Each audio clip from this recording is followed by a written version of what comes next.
Number 1, Maldives एक Muslim country है जिसकी वजह से पूरी दुनिया में जितने भी ममालिक हैं मुसलमानों के, ये सबसे छोटा है Muslim country. Fact number 2, Maldives basically एक जजीरा नुमा मुल्क है जिसके इर्द गिर्द सिर्फ समंदर ही समंदर है, जिसकी वजह से ये दुनिया के उन ममालिक में आता है जो कि बहुत ही ज़्यादा खतरे में है, क्योंकि दिन ब दिन समंदर की सतह ऊपर होती जा रही है और दिन ब दिन यहाँ की ज़मीन कम होती जा रही है। फैक्ट नंबर 3, मालदीव एक ऐसा कंट्री है जिसके अंदर यहाँ की गवर्नमेंट के मुताबिक यहाँ पे एक अंडर वाटर कैबिनेट बनाया गया है, जिसमें गवर्नमेंट के लोग या फिर बड़े ओहदे वाले लोग जाके मीटिंग करते हैं और यहाँ की खूबसूरती देखते हैं।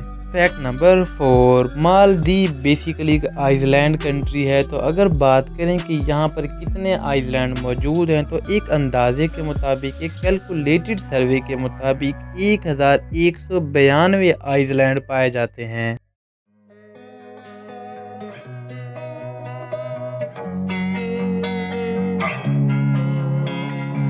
Losing time, I'm fading fast. I just wanna make it last. Try to let go of the past. I close my eyes, embrace the blast. Sleepless nights and headaches stack. Restlessness to hell and back. What's my purpose? What do I grab? A slippery surface, a heart attack. And sometimes you just got... fact number 5, जैसे कि आपको बताया ये एक जजीरा नुमा मुल्क है और ये बहुत छोटे छोटे जजीरे मिलके एक पूरा मुल्क बना है। तो अगर बात करें मालदीव कंट्री की ज़मीन के बारे में, तो ये बिल्कुल चिपटी ज़मीन है और दुनिया का वाहिद वो कंट्री है जिसके अंदर एक भी पहाड़ मौजूद नहीं, बल्कि बिल्कुल फ्लैट ज़मीन है। फैक्ट नंबर 6, वैसे बेसिकली आपने देखा होगा जो आइलैंड होते हैं या फिर साहिल समंदर के साथ जो जगह होती है वो थोड़ी येलो किस्म की होती है, यानी उनकी जो सैंड होती है, उनकी जो रेत होती है वो येलो या फिर ब्राउन कलर की होती है। लेकिन बात करें कंट्री मालदीव के बारे में, तो इसकी जो रेत है वो ना येलो है ना वो ब्राउन है, यहाँ की रेत सफ़ेद कलर की है, जिसकी वजह से यहाँ के आइलैंड को वाइट आइलैंड भी कहा जाता है। फैक्ट नंबर 8, जैसे कि मैंने आपको बताया था कि ये दुनिया के उन खतरनाक कंट्रीज में से आता है जो कि डिसेबल होते जा रहे हैं आहिस्ता आहिस्ता। तो बेसिकली इसकी काफ़ी सारे आइलैंड ऐसे हैं जो कि इंसानों के जाने के लिए बंद कर दिए हैं, क्योंकि वहाँ पे इतनी ज़मीन नहीं रही कि इंसान सेफ रह सकता हो। फैक्ट नंबर 9, जहाँ बात करें इसके दूसरे फैक्ट के बारे में, वहाँ बात करते हैं इसके नेशनल स्पोर्ट के बारे में, इनके कौमी खेल के बारे में। तो आप सब लोग ज़रूर जानते हैं, वो है फुटबॉल, और फुटबॉल किसी तारुफ की मोहताज नहीं।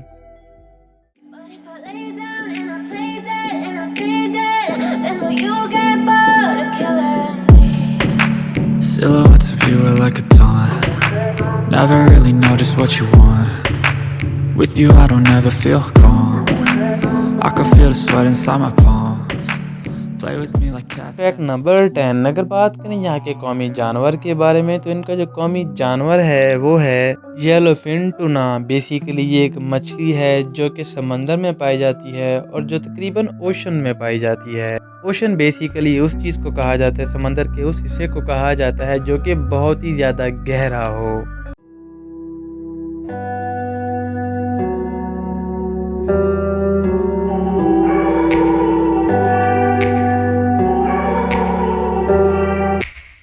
Take me back to a place where I felt at home. Take me back to a day when we weren't alone. Take me back to an age when the world felt small. Way back before we blew it all. Take me back to a place where I felt at home. Take me back to a day when we weren't alone. Take me back to an age when the world felt small. Way back before we blew it all. Too many things going on, I can't keep track of them all. From people dropping a bomb to people putting up walls. I feel like life is on hold, perception stuck in a vault. I know that time can heal all, but how much time till we fall? It's awfully chilly outside when there's no shelter to hide. When everything is a lie, you'll find that out in some time. But when the things on your mind